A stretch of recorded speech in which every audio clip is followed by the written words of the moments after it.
Salut tout le monde. Je suis de retour sur le PX1 et je vais répondre à deux questions qui m'ont été posées. La première, c'est s'il est possible de descendre dans les UT pour timer une entrée en position avec Ishimoku. La réponse est oui, mais oui sous condition et je vais expliquer ça. Et la deuxième question qui m'a été posée, c'est pourquoi en fait je ne traitais plus du CAC 40. Alors, je sais pas le niveau de tout le monde en Ishimoku, mais même en trading en général, il y a un principe de base, c'est que si vous voulez réussir en trading, il y a aussi des gens qui me demandent si moi-même je réussis en trading. Je vous laisserai laisser venir les vidéos et puis vous ferez votre opinion là-dessus. Comme je l'ai dit dans un commentaire, hein, je publierai jamais mes chiffres parce que j'ai rien à prouver. Donc, je veux, on va dire, montrer mes idées à travers mes vidéos, mais voilà, vous n'aurez pas mes déclarations d'impôts en tout cas. Euh, Pourquoi j'ai pas parlé donc du CAC 40? Eh ben tout simplement parce que il y a un principe de base en Ichimoku, en trading, c'est la patience. C'est le fait que quand vous allez arriver sur un actif, ça va être extrêmement rare, que c'est le moment où il faut passer à l'action. Et donc, ça peut prendre du temps. Donc là, le sommet, c'était le 13 août. Aujourd'hui, on est le 14 septembre. Donc voilà, un mois depuis ce sommet. Et je dis pas qu'il fallait pas prendre de décision, hein, mais souvent ça va être le cas où il va falloir attendre longtemps, même si vous avez détecté quelque chose, il va falloir attendre pour prendre une position, on va dire, confortable. Donc c'est pour ça en fait que je laisse le marché faire ce qu'il a à faire.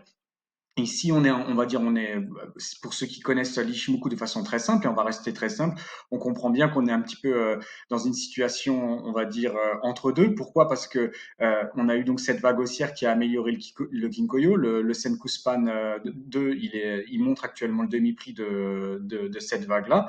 Donc, suivant si le marché va traverser le Senkou Span ou pas, on aura au moins la confirmation si on pourrait rentrer dans une baisse ou si on pourrait rentrer dans une latéralisation. Là, pour le moment, sur cette bougie-là, on peut rien dire, mais on peut dire par exemple que là, on est encore en support du Senkou Span, mais ça serait intéressant justement de voir dans les prochaines bougies ce qui va se passer si le marché va le traverser ou pas. Donc ça, c'est un premier élément. Ensuite, sur cette vague-là baissière, donc la vague d'inversion du Kinkoyo, on voit Kijun qui le montre, le demi-prix. Donc voilà pourquoi, en fait, tout simplement, et je pourrais pas vous donner une entrée en position ici parce que je répète que le CAC 40 n'est pas un actif qu'on peut trader. On peut le trader à travers un contrat futur, mais en lui-même, on ne peut pas le trader. Donc, on va utiliser les informations qu'il nous donne pour trader les actions à l'intérieur. C'est un peu ça, c'est un peu dans cette idée-là que moi je l'utilise. Donc, pour le moment, je pense que c'est plus ou moins clair ce que le marché nous montre. En tout cas, si vous attendez des validations pour passer à la vente, eh ben, il vous en manque. Si vous attendez des validations pour passer à l'achat, il vous en manque. En tout cas, avec les peu d'informations que j'ai données au départ. Si ensuite certains d'entre vous ont d'autres compétences, d'autres visions du Shimoku et seraient déjà rentrés à la vente ou à l'achat ici, bah, franchement, pas de souci, hein, mais comme je vous ai dit, je suis en fait sur ma chaîne YouTube. C'est une chaîne pédagogique, donc j'essaie de proposer des choses simples parce que je connais pas le niveau de chacun. Et ensuite, petit à petit, forcément, les vidéos, on va pas faire du simple tout le temps. Une fois que les choses sont claires, on va essayer de rajouter des couches, comme je l'ai dit et je l'ai répété. Donc pour le moment, avec le CAC, pourquoi je reste comme ça? Ben, j'attends les validations que j'ai données dans d'autres vidéos et je veux aussi montrer à quel point des fois ça peut prendre du temps. Voilà pourquoi j'ai laissé le CAC un petit peu comme ça, mais là, clairement, ici, maintenant, on va avoir des confirmations de certaines choses. C'est évident, hein, puisque là, maintenant, il est en train de rentrer dans le Senkou Span, le Chikou a traversé. Donc, c'est des choses qu'on n'avait pas auparavant et que maintenant on va avoir forcément, hein, quand le temps s'écoule.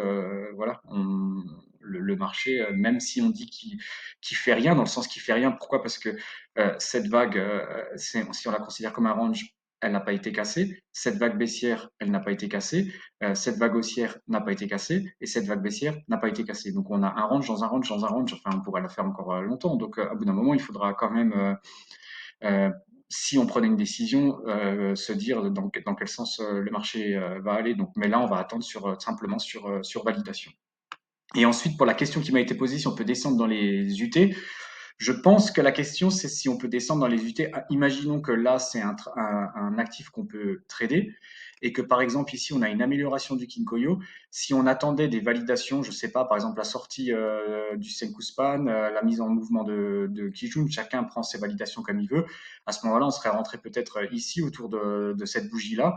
Et c'est sûr que si maintenant on voit le mouvement qui a été fait, si on voit ce sommet-là et on voit le creux, en gros, on est rentré au milieu de la vague. Et bien sûr qu'ensuite, il y a une gêne, et en tout cas une frustration qui peut s'opérer chez beaucoup de gens en se disant, bah, en fait, je rentre trop tardé à chaque fois et je me fais avoir parce que, en gros, j'essaie de comprendre ce que les gens essaient de m'expliquer, mais je pense que c'est ça la problématique, c'est par exemple de se dire, je rentre ici, sur validation, je pose un stop loss ici, et donc j'ai un ratio de perte, on va dire ici, et là un ratio de gain ici, donc on serait même pas un ratio de 1-1 si on se disait qu'on sortait au sommet de cette vague-là, et donc il peut avoir de la gêne ou de la frustration, et une possibilité, je pense, pour certaines personnes de compenser ça, c'est de repérer, par exemple là en daily, qu'on est dans une phase tendancielle, de repérer une baisse ici, soit avec l'inversion du Kinkoyo ou même juste avec la forme des bougies et des vagues, et de se dire qu'en fait on va descendre dans les UT pour timer en fait le creux et de le prendre beaucoup plus tôt, de ne pas attendre les validations daily et de rentrer beaucoup plus tôt. Alors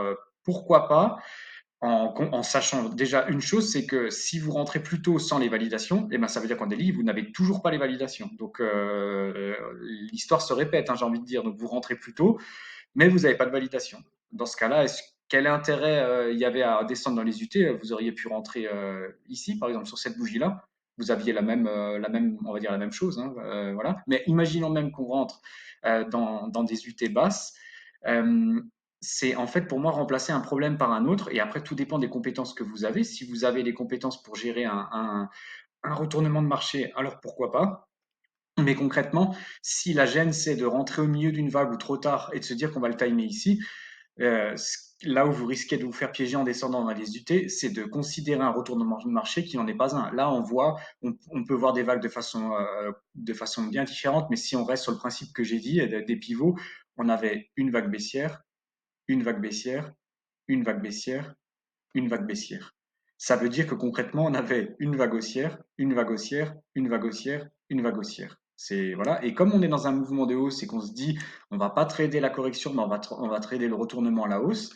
Si vous descendez dans les UT, est-ce que là, vous auriez considéré ça comme un retournement? Parce que peut-être, si ça se trouve, suivant l'unité temporelle dans laquelle vous avez toutes les validations possibles et imaginables avec amélioration du Kinkoyo, sortie du Senkuspan, sortie du Chikuspan, conversion du Senkuspan, ici, ici, ici, ici, partout vous l'aviez eu. Donc, si vous descendez dans les UT en cherchant une zone de retournement, le problème c'est que en fait c'est un retournement, mais toujours dans une phase baissière en fait. C'est en fait on va dire une hausse temporaire, hausse temporaire, hausse temporaire. Ici, on ne dira pas que c'est une hausse temporaire parce que maintenant on le voit quand on a eu la cassure de la baisse temporaire sur cette UT. Mais ça va être extrêmement compliqué de rentrer comme ça si vous savez pas gérer vos retournements en fait. Si vous savez pas, le principe pour moi il est très simple.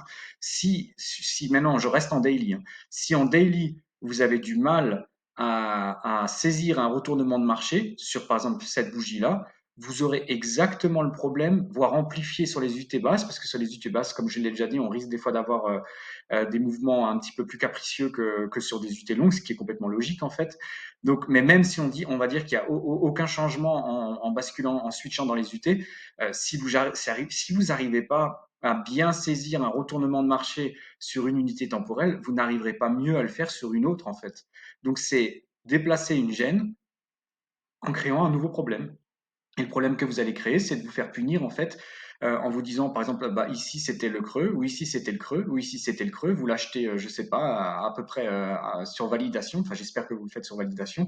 Et derrière, boum, derrière, boum, derrière, boum. Voilà. Donc oui, vous pouvez le faire, mais ça réglera pas le problème. Et je le sais que c'est un problème parce que pour l'avoir expérimenté moi aussi, c'est un problème que ceux qui tradent ont tous connu. On cherche des solutions pour bloquer des gènes. Donc la gène de rentrer trop tard sur une UT, eh ben, on se dit qu'on va timer plus tôt dans une UT plus basse, mais alors en rentrant plus tôt, eh ben, on risque de se faire punir tout simplement. Donc on tourne un peu en rond en fait. C'est ça ce que j'ai envie de vous dire. Si vous maîtrisez les retournements, vous n'avez même pas besoin de me poser la question parce que vous devriez, enfin vous devez, je pense, alors être assez bon là-dedans. Et donc il n'y a même pas de question à me poser sur le fait si vous pouvez timer un retournement de marché sur une autre UT. Bien sûr que vous pouvez le faire.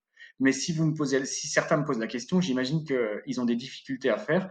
Et dans ce cas-là, je pense qu'avant de chercher à switcher les UT, peut-être de rester sur n'importe quelle UT. Alors, on va dire l'UT, on va dire maître, c'est la l'UT daily. Donc, autant rester sur l'UT daily, travailler les graphiques, mais beaucoup de graphiques en daily, et de comprendre comment vous arrivez à saisir des retournements. Et le jour où vous arrivez à le faire, à ce moment-là, descendez dans les UT, validez que vous arrivez toujours à le faire, que ce soit en, je sais pas, H1, M30, M5, ce que vous voulez. Si vous arrivez toujours à le faire, ben, il n'y aura plus de questions, en fait, tout simplement.